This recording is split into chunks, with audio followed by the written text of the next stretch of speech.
at chapter 16 of Luke and verse 19. And it says, there was a certain rich man who was splendidly clothed in purple and fine linen, who lived each day in luxury. So I will say this now. It didn't say whether he earned it or born into it. It's irrelevant. Now, God is actually dealing with the stewardship of it, not the fact of it. This is hugely important because the next verse, it says, at his gate lay a poor man named Lazarus, who was covered with sores. As Lazarus lay there, longing for scraps from the rich man's tables, the dogs would come and lick his open sores. Now, here you are. So you got a rich man having a poor man at his gate. And here's the point I want to make it early. The rich man didn't use his riches to be on the solution side of the poor. In his mind, he potentially never thought he was going to be held accountable for that. And then it said that this went on because it says, finally, see that? The poor man died and was carried by the angels to sit beside Abraham at the heavenly banquet. What? You're saying, he died and immediately, this is before Jesus was crucified, dead, and buried. Third day was resurrected. This is what, is explained about where people who died went. In this case, a banquet. What were they? What kind of banquet? What were they eating? In verse 22, it would say Abraham's bosom in the King James. But it could be translated, the translator said a banquet. So what kind of food? What kind of banquet was it though? You see? And it says the rich man also died and was buried, and he went to the place of the dead. Now this is interesting because Lazarus, the poor man at the gate, angels carried him to Abraham's banquet.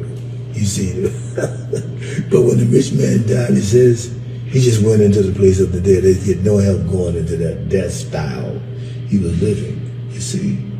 And that actually, it says Hades, hell actually. There is torment there in torment.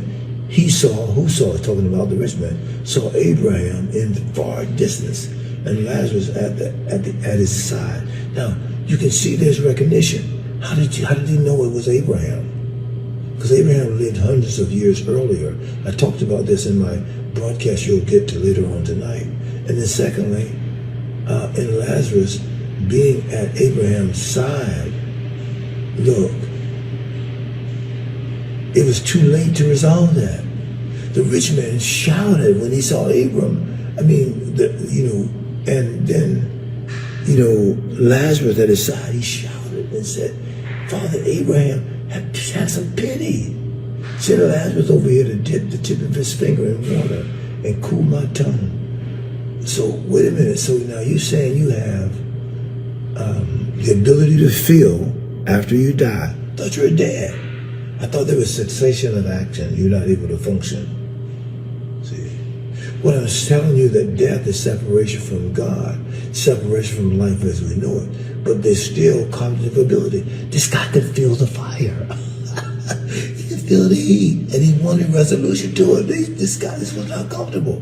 So you're saying, as a rich person said, look, tell Lazarus to dip his finger in the water and put it on my tongue. That's going to resolve the flames?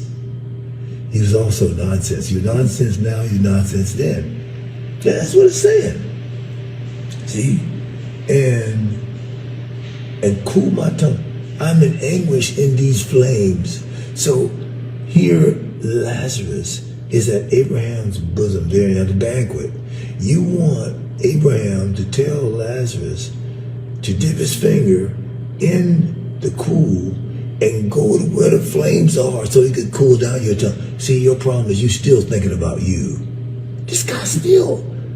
I'm just telling you, people, eternal life is about behavior that you accept in this world, that same behavior is what you're going to take with you in the next. You're going to be judged for it, though. This guy was still selfish. I mean, he had Lazarus at his gate, so every time he went out, in and out, he saw him. He never used his resources to resolve a problem. He ignored it. I'm saying there's scores of people like that today who have problems. They see them, they're on the solution side, but they're drunken with self-love. And it's obvious, this man. Here, God lets us in on the experience. So, you know me now, you know me then. That's what he's saying. You'll know people you never met. This is the case with this rich man. He never met Abraham, but he knew it was him. Abraham didn't deny that when he called him out, that he didn't know him. See? And he was experiencing great anguish, and it says that. That's what it says in the Living Bible. But Abraham said to him, son, so there you are. He's the father of faith. That's what Abraham was. He's the father of the Jewish people, because Abraham, Isaac, Jacob, where those 12 tribal leaders came out of there. So generationally, Abraham was his father. You know, even the Pharisees, scribes, Sadducees in John 10 was talking to Jesus about Abraham as their father. Sure. There's something that even human beings, and particularly the Jewish people, knew about generational transfer and appropriate behavior, the sacrifice of the forefathers. Now, some of us, like in my case, I met my dad 2 times. I didn't know his dad. You know, I didn't know the family line I was doing. I don't know the family record. None of that. But there are whole cords of people who, like the Jews, for example, they can trace their records. Many of those records were kept intact. They've been through a lot, but they're still going to be judged. Not for what they've been through, but how they went through it. This man couldn't handle prosperity. I'm talking about the rich man, because he used it for his own benefit rather than to benefit others. And so here you are. Abraham said to him in verse 25, I'm reading Luke 16, said to him, son, remember that during your lifetime, you had everything you wanted. Wait a minute, wasn't that his lifetime right there? He's talking about his life when he was on the earth. Where in the time that you were supposed to be God, to use the resources of wealth. God said the gold is mine, the silver is mine. So he was just stewarding that resource. God let him be born. If he was born rich or maybe he earned it, doesn't matter. It still belonged to God.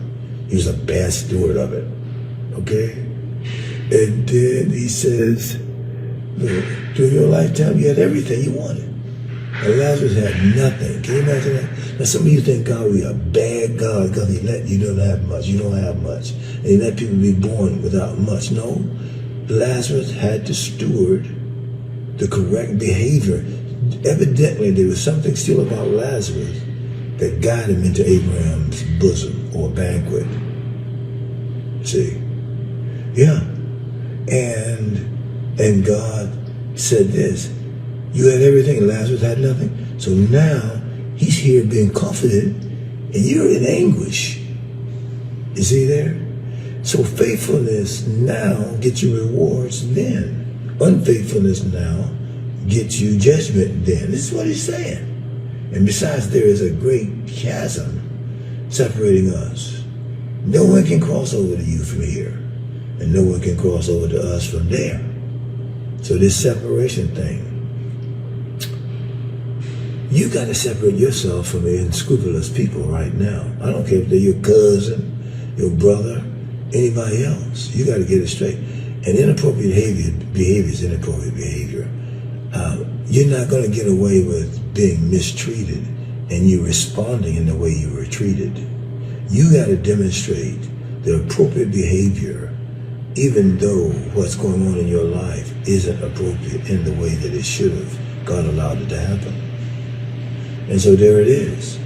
And so there is limitation over there. Now, Abram didn't say that watch. Lazarus, watch this now, couldn't have come over there. Evidently, there was some ability by Abraham to be able to administrate, but Abraham said, no, where you're not allowed. This guy didn't even understand his parameters even after death. He didn't keep them when he was living. He's not keeping them now he's dead. I'm just saying, nonsense now is nonsense then. The only difference is it's going to be penalized. And that's what you're seeing right here. I'm going to have to go right now, but watch this. Then the rich man said, please, Father Abraham, at least send him to my father's house. You haven't had enough yet, rich man. I mean, come on. He says, five brothers, and I want to warn them so they don't end up in this place of torment. What? You acting like you care about somebody other than yourself now? It's too late. Hey, it's too late for him. Abraham had to help him out with it. Abraham said, Moses and the prophets have warned him. Your brothers can read what they wrote.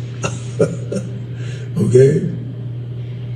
That's it right there. In other words, the same way the devil suggested to Jesus the appropriate or steps that he thought Jesus should take there in the wilderness in Matthew 4, here you have the devil's children trying to tell Abraham, the father of faith, the father of correct behavior, what to do outside the limitations of what was allowed. And Father Abraham, just like Jesus, being the father of faith, said to him, nonsense, no. And gave him the answer. He didn't have to even give him no kind of answer. And he said, you got Moses and the prophets. The rich man wasn't done. And the rich man replied, no, Father Abraham, but if someone is sent to them from the dead, then they will repent of their sins and turn to God. He won't quit. He wouldn't quit. Now, you're going to tell Abraham how people are converted. And you're suggesting to him that your decisions on what Abraham should do is going to make the difference in your brothers' lives. Nonsense. And Abraham said, but if they won't listen to Moses and the prophets, they won't be persuaded, even if someone rises from the dead. God let us then look into some things, and that is what life is like when you die. Now, we know that to be absent from the body is to be present with the Lord, so that's not what occurs. But we do know that there is activity and function before the judgment of, in this case, as I read you earlier, the great white throne judgment, and before the judgment seat of Christ, there's still some placement of life, you see. Whether you go straight to the lake of fire, and when you think of a lake of just a fire, we're saying is that is some place that evil people go to, you can say, reside. It's not even the final judgment. It's not a place of comfort. That you can see with Rich Man and Lazarus. But the lake of fire is called also the bottomless pit. It's called Gehenna. You don't want to go there. I don't either. So go ahead, get your life right with God. Understand that life is not just about your circumstances here in this world. So bless you. Look, be encouraged. For the joy of the Lord is your strength. Is my prayer for you. God bless.